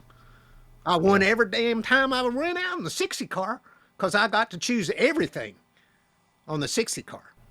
Yeah. Everything. Who did the body, how the body was done.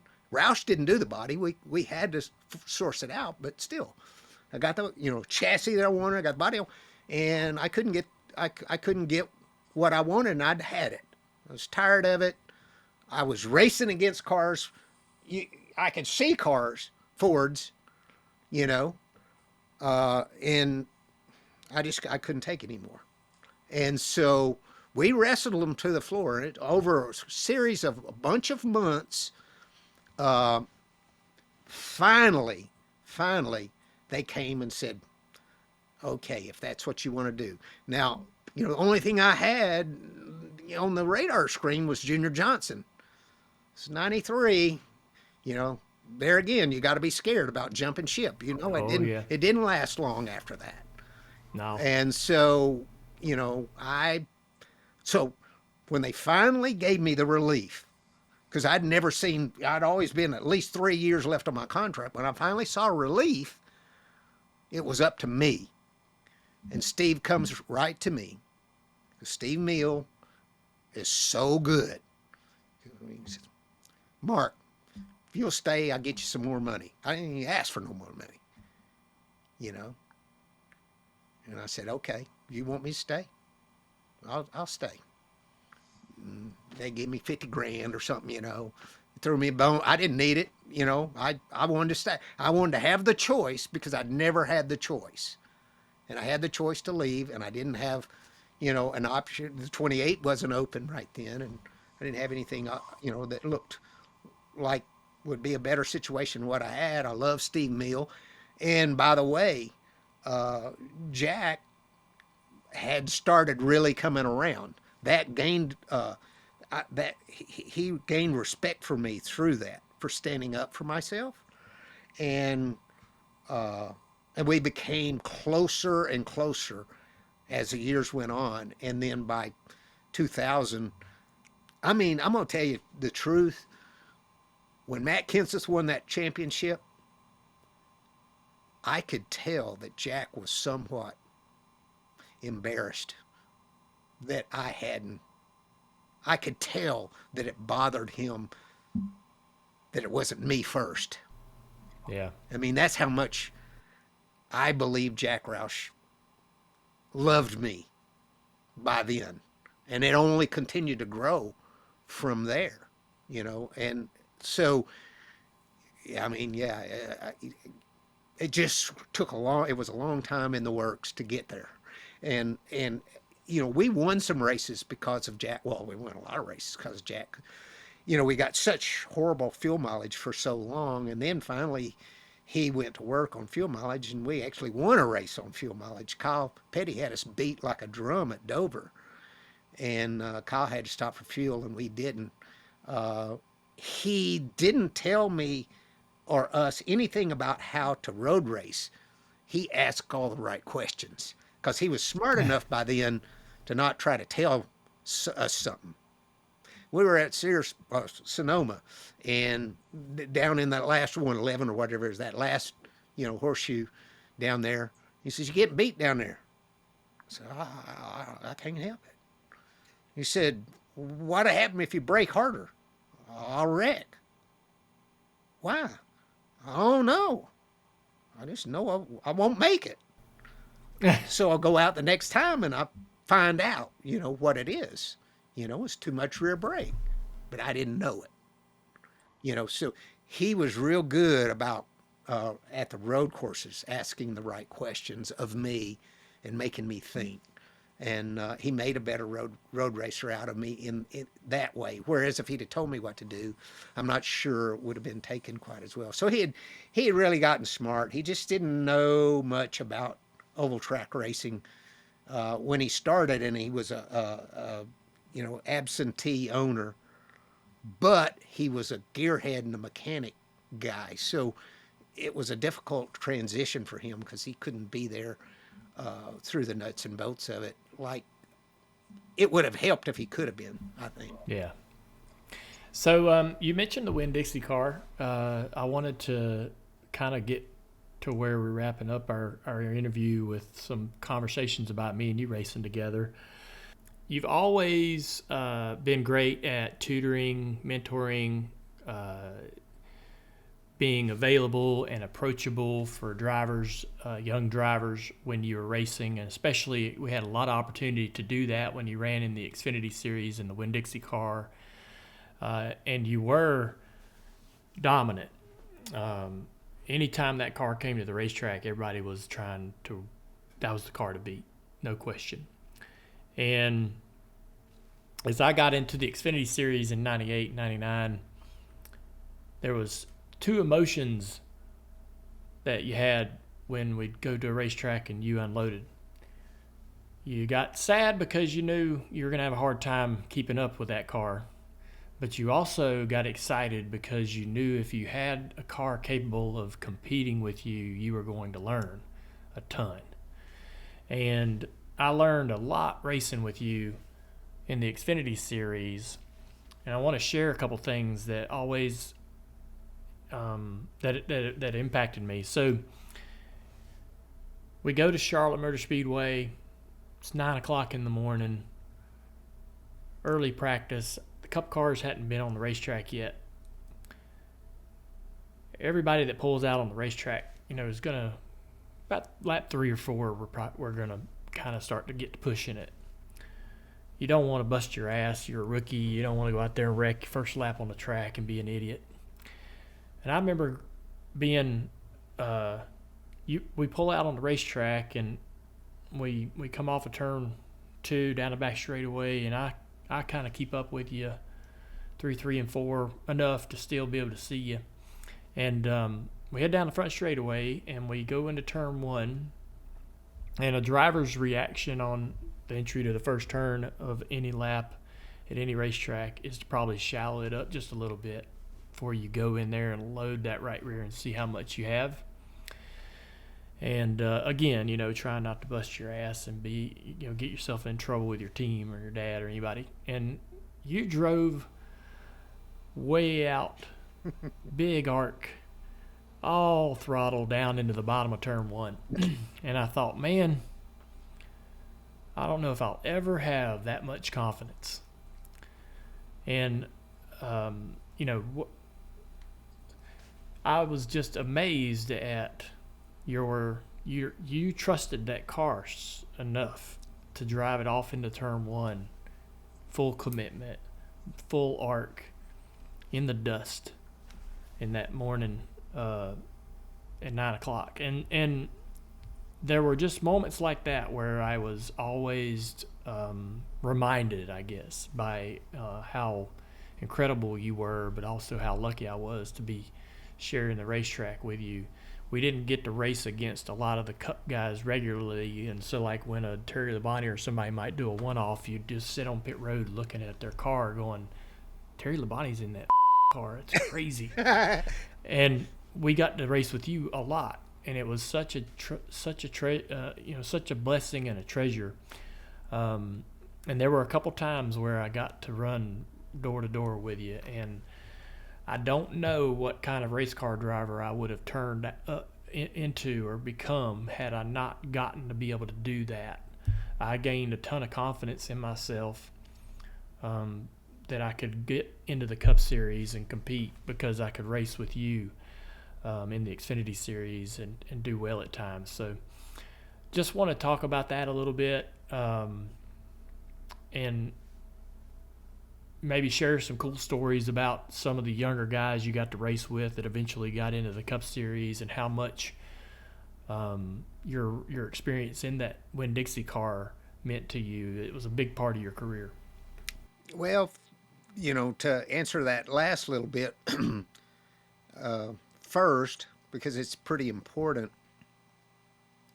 if it hadn't been for that 60 car, I don't know that I would have lasted at Roush's, because early on, we weren't having the best of years, in 91, even 92, or even the first half of 93. And I'm not positive that I wouldn't have got canned for somebody else, because the results weren't there strong enough. But yet, if you let me have total control of a car, I would go do what I did in the, Busch Series or Xfinity Series.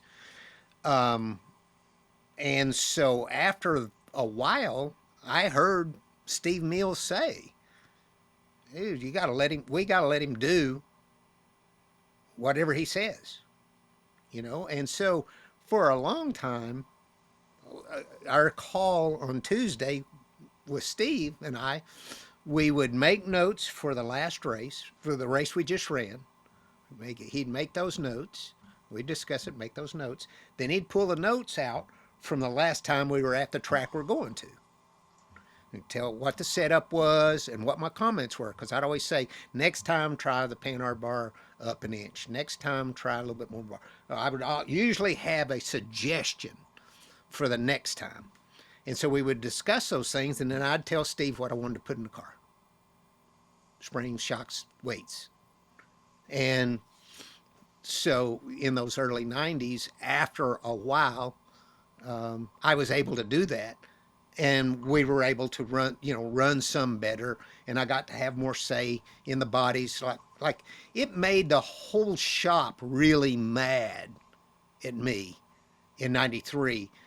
I think they called it Dark Tuesday when we came in there, and Jack told them that they would do more for me if I was in a 2-bay garage down the way than they were doing.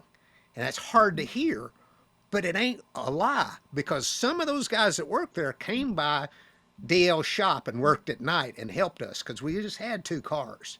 This 60 car, the Winn-Dixie car, had like a decade-long sort of span of dominance.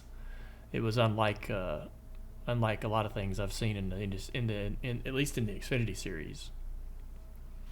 Yeah. Well, you talked about young drivers that came along. One I can think of is you. You came along. You want to follow me? That's fine. Follow me if you can. Yeah. And it was not very long till you beat me.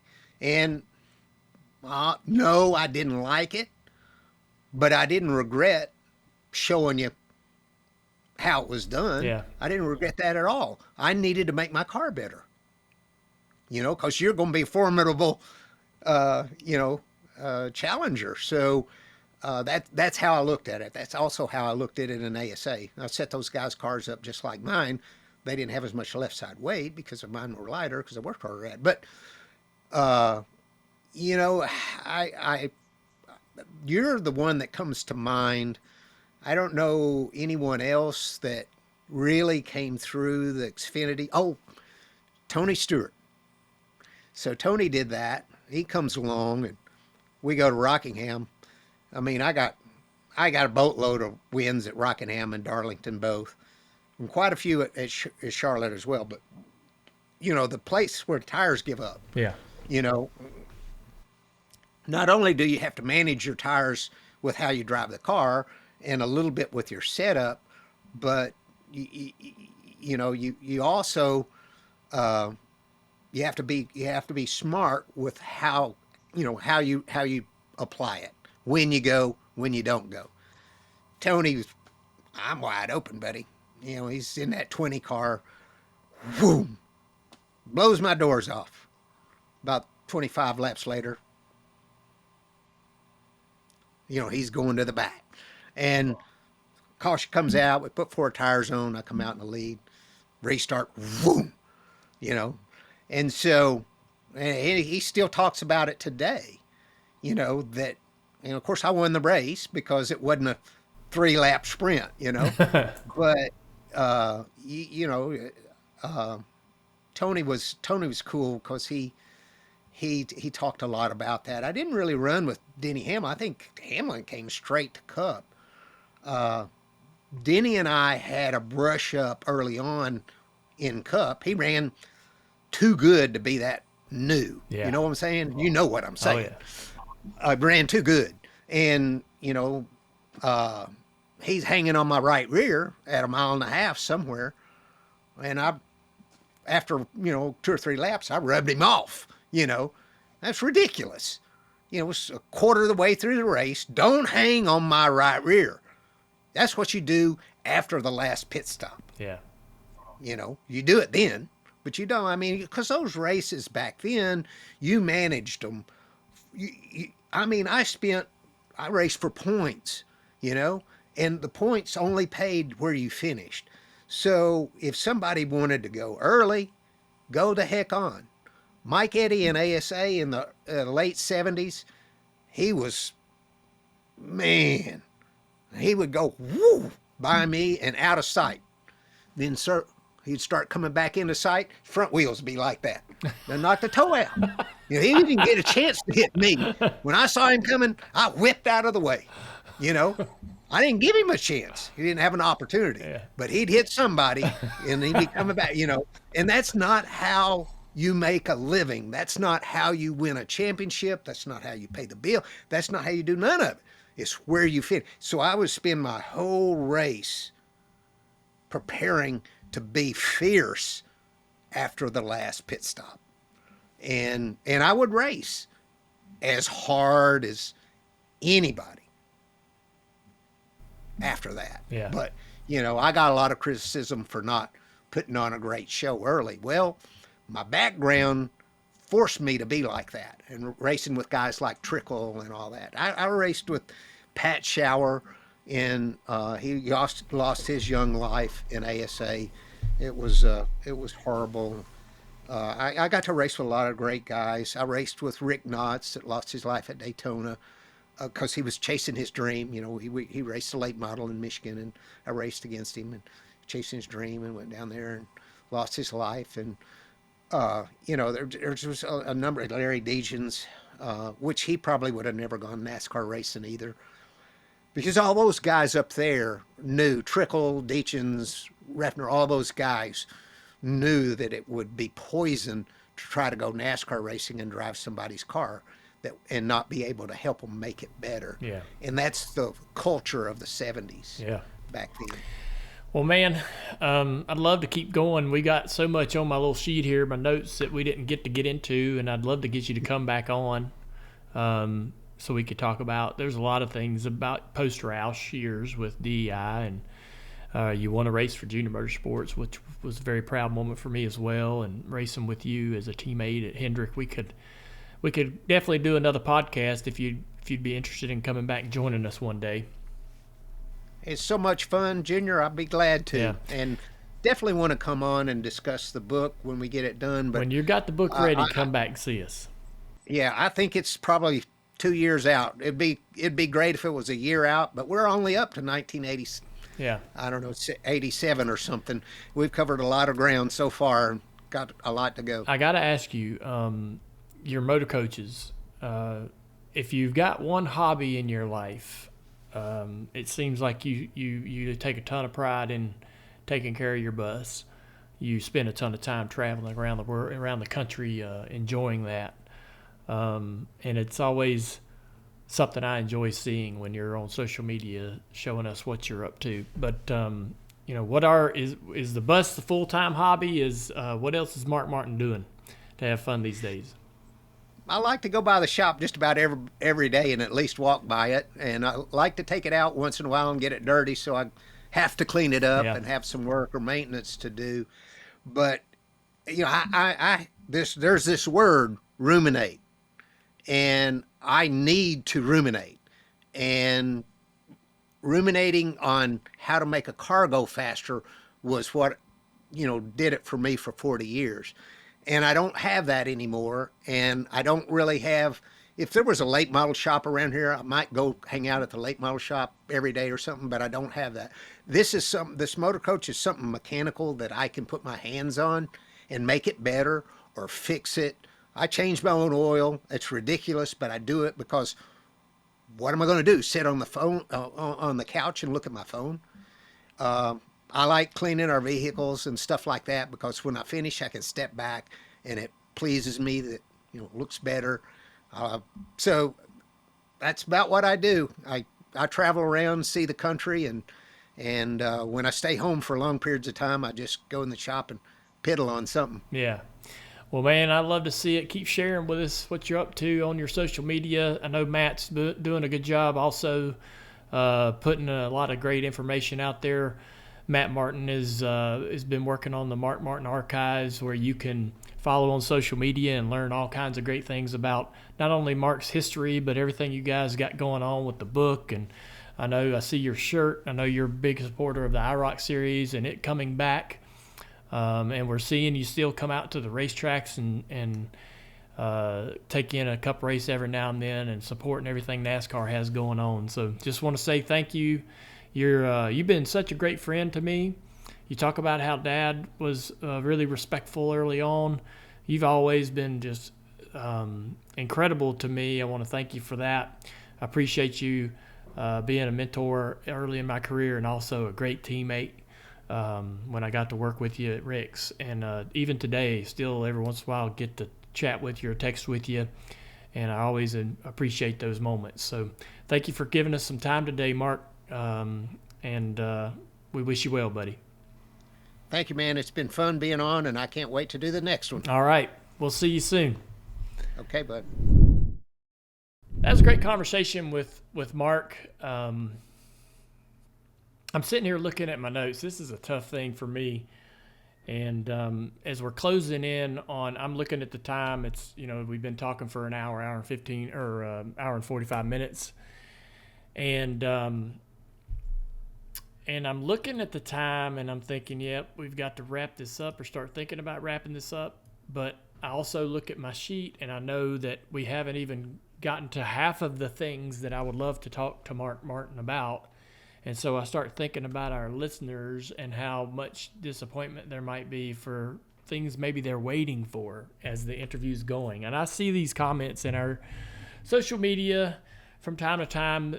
Man, they really were hoping we would say or talk about X, Y, and Z, and we don't. So that, I don't know, that's always kind of the tough part about these interviews. It happens just about every single one. We don't really get to everything, but Mark's career is so robust and there's so much there that it's impossible to imagine getting it into an hour and a half long podcast. But we'll try to get him to come back, and we'll keep those notes and have another episode with Mark involved, because there was a lot more that I'd love to talk to him about. It was everything that I thought it would be. He's great storyteller, great memory, opinionated, emotional, and passionate. So you don't have to worry or wonder about how he feels about a certain topic, and you can kind of hear it and see it in his voice. So I really enjoyed it, and looking forward to this book that they're putting together. And there are a lot of things that I know personally about Mark that aren't public, that he's been, he's a bit reserved to discuss about, and I'm sure the book will be an opportunity for him to really just kind of shed some truth on certain chapters in his life. So I'm excited about that, and then maybe in that second episode with Mark, we can do it when the book is out, and we can discuss some of those more personal details about his career and some of the challenges that he dealt with. But anyhow, just want to thank Ally for bringing us the Grest segment every single week. They do a great job supporting us here at Dirty Mo Media and at the Dale Jr. Download. Thank you for bringing us Mark Martin this week, Ally. No matter what you're saving for, whether you're saving for race tickets, maybe a new house, whatever it may be, we're all better off with an Ally. And we appreciate everything they do for us. Let's get to the white flag. The teardown with Jeff Gluck and Jordan Bianchi came out Sunday night, where they discuss everything that happened at the race this weekend. And Actions Detrimental with Denny Hamlin and Door Bumper Clear dropped on Monday. Our Dirty Air show dropped yesterday, where we discussed what we feel is some of the more important things going on in the sport. And then Speed Street with Connor Daly and Chase Holden drops today. DJD Reloaded and Dirty Modo with Steve Letarte and Tampa Tims is out tomorrow. And don't forget about the Denny Hamlin Bracket Challenge as they head to Sonoma for round 2. Go check all that out at dirtymomedia.com/bracket challenge. It's been a great show, been a great week here. Week 2 from the remote studio. We're enjoying it here, and we'll see you next week.